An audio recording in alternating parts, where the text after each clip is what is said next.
হালিমা, হালিমার স্বামী, আর সাথে ছিল সন্তান, নাম ছিল আব্দুল্লাহ। নাম ছিল কি? আব্দুল্লাহ। আমার কথা হয় না, কি নাম? আব্দুল্লাহ।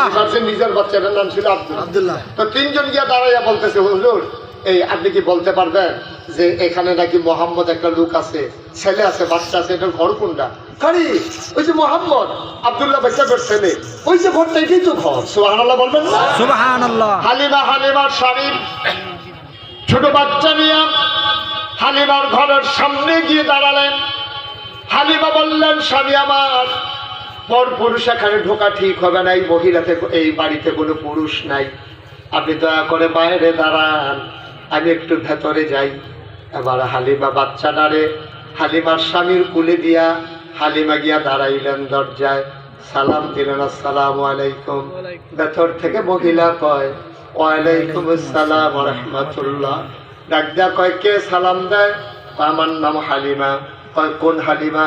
আমি হালিমাতুস সাদিয়া, তায়েফ থেকে এসেছি বাচ্চার জন্য, আমি কি ভেতরে আসবো নাকি?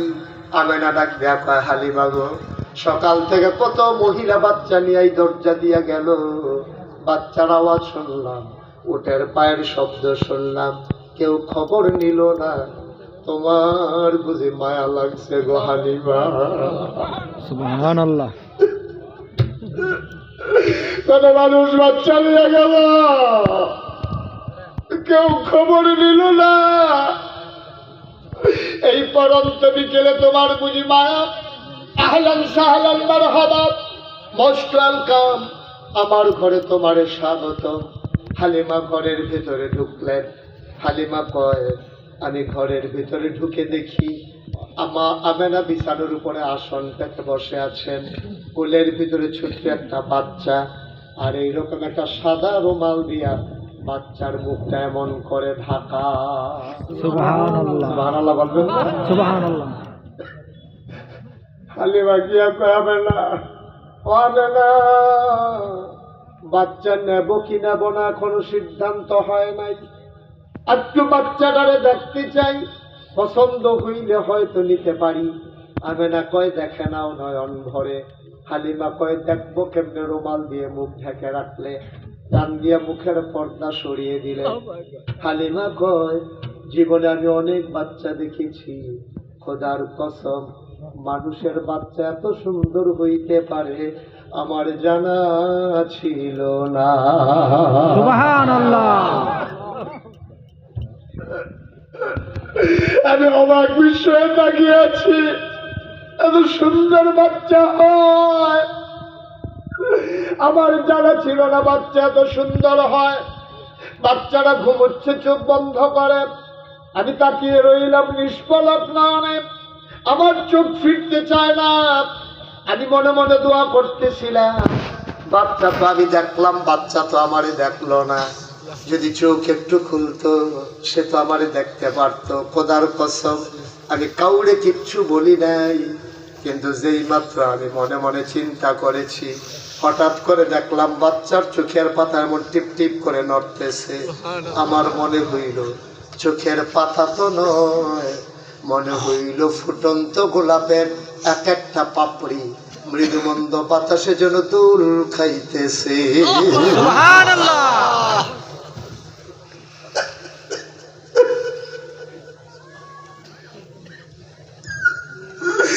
মনে হইল যেন দোল খাইতেছে পাপড়ি গুলো। আস্তে করে বাচ্চারা চোখের পাতা খুললেন, বাচ্চারা আমার দিকে তাকালেন, আমি তো আগ থেকেই তাকিয়ে আছি, সেও আমার দিকে তাকিয়ে আছে, চার চোখের মিলন হয়ে গেল। সেও চোখ ফিরায় না, আমিও ফিরাই না। হঠাৎ করে সে কি মনে করলো বুঝলাম না, ছোট্ট শিশু, ঠোঁটের কোনাটা বাঁকা করে আস্তে করে একটা মুচকে হাসি দিল। তার সাথে সাথে আমার মনে হইল আমি হালিমার কলিজাটা যেন দুইটা ভাগ হয়ে গেছে।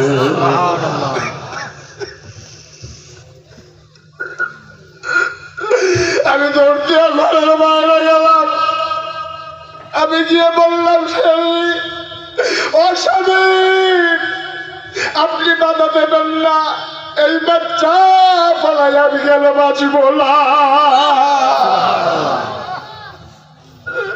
আমি মরে যাবো। এই বাচ্চা আমার নেওয়াই লাগবে, এই বাচ্চা ফেলে গেলে আমি বাঁচবো না গো স্বামী, আপনি দয়া করে অনুমতি দেন।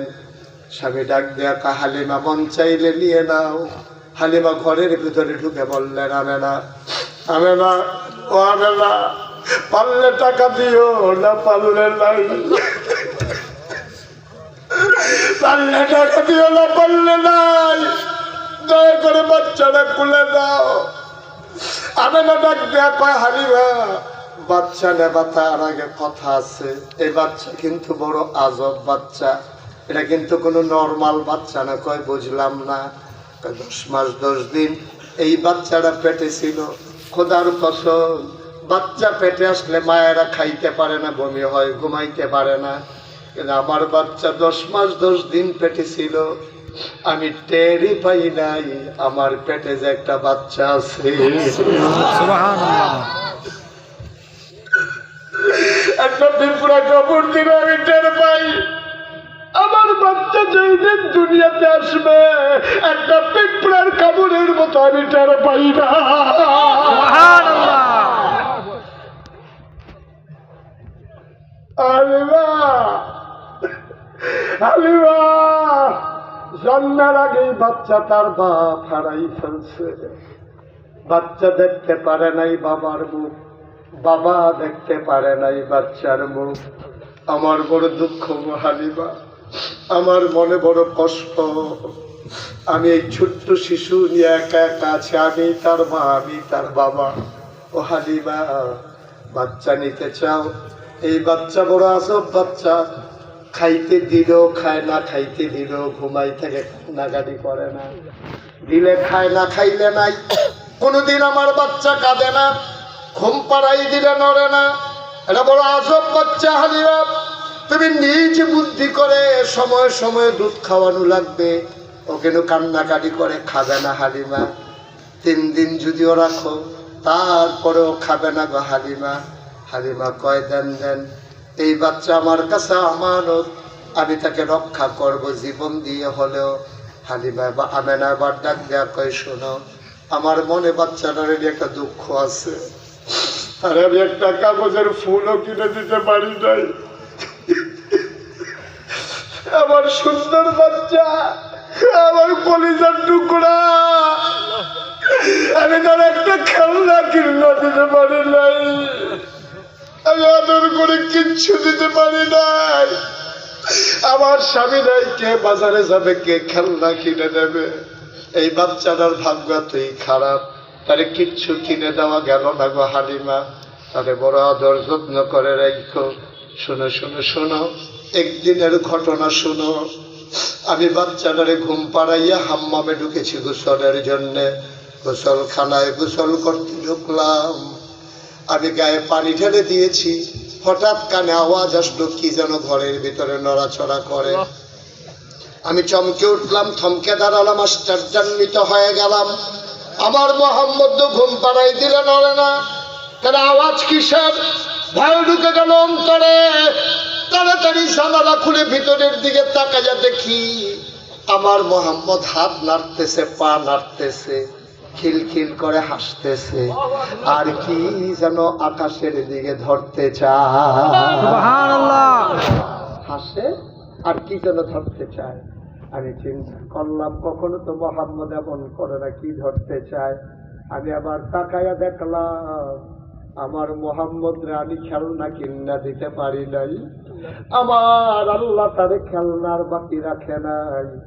আমার মোহাম্মদের খেলনা আমি দিতে পারলাম না, কিন্তু আমার আল্লাহ ঠিক ঠিক তার খেলনার ব্যবস্থা করে দিয়েছেন।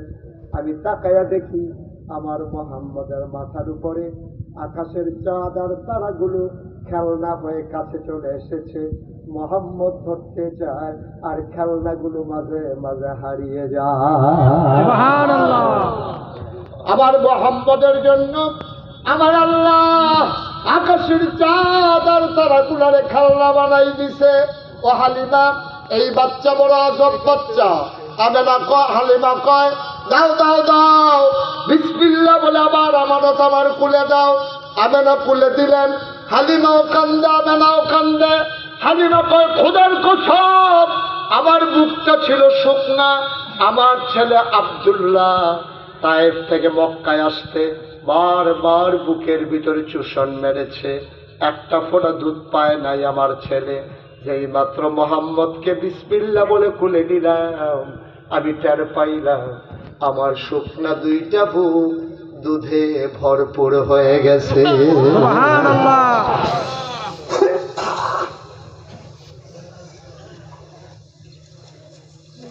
দুধে ভরপুর হয়ে গেছে। আমি তাড়াতাড়ি মোহাম্মদকে এক বুকে লাগালাম। মহিলাদের অভ্যাস, এক বুকের দুধ খাওয়াইয়া তারপরে আবার আরেক বুকে লাগায়। কয় খোদার কসম, আমি মোহাম্মদকে এক বুকে লাগাইয়া দুধ খাওয়াইলাম, পরের বুকে যখন লাগাইলাম মোহাম্মদ আর হা করে না। সুবহানাল্লাহ। মোহাম্মদ আর বুকে মুখ লাগাইলা।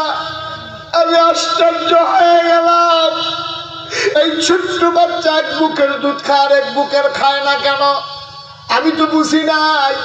আমি ঘরের বাইরে দৌড়ে আসলাম, এসে বললাম স্বামী ওঠ, ছেড়ে দেন তাড়াতাড়ি। তার আগে আব্দুল্লাহরে আমার কুলে একটু দেন, মোহাম্মদকে আপনি ধরেন। আমার স্বামীর কুলে মোহাম্মদকে দিয়া আব্দুল্লাহকে কুলে নিলাম একটু দুধ খাওয়ানোর জন্য। আমি আবার আরো অবাক হয়ে গেলাম, মোহাম্মদ যেই বুকের দুধ খাইছে আব্দুল্লাহ এই বুকে মুখ লাগায় না। মোহাম্মদ যেই বুকের দুধ খায় নাই আব্দুল্লাহ সেই বুকে চপ চপ করে দুধ খায়। সুবহানাল্লাহ। আমি বুঝে নিলাম আমার এই মোহাম্মদ যেমন তেমন মোহাম্মদ না, তার ইনসাফ সে শিশু বয়সে প্রমাণ করে দিয়েছে। দুধ ভাইয়ের সাথে যেন ডিল হয়ে গেছে, চুক্তি হয়ে গেছে, ভাই আমরা কারো অংশে কেউ হাত দেব না, আমার বুকের দুধ আমি খাবো, তোমার বুকের দুধ তুমি খাবো। সুবহানাল্লাহ বলবেন। সুবহানাল্লাহ। তিনি এমনি বিশ্বনবী হয়নি, সেই জন্মের পরে দুধ খাওয়া অবস্থায় তিনি প্রমাণ করে দিয়েছেন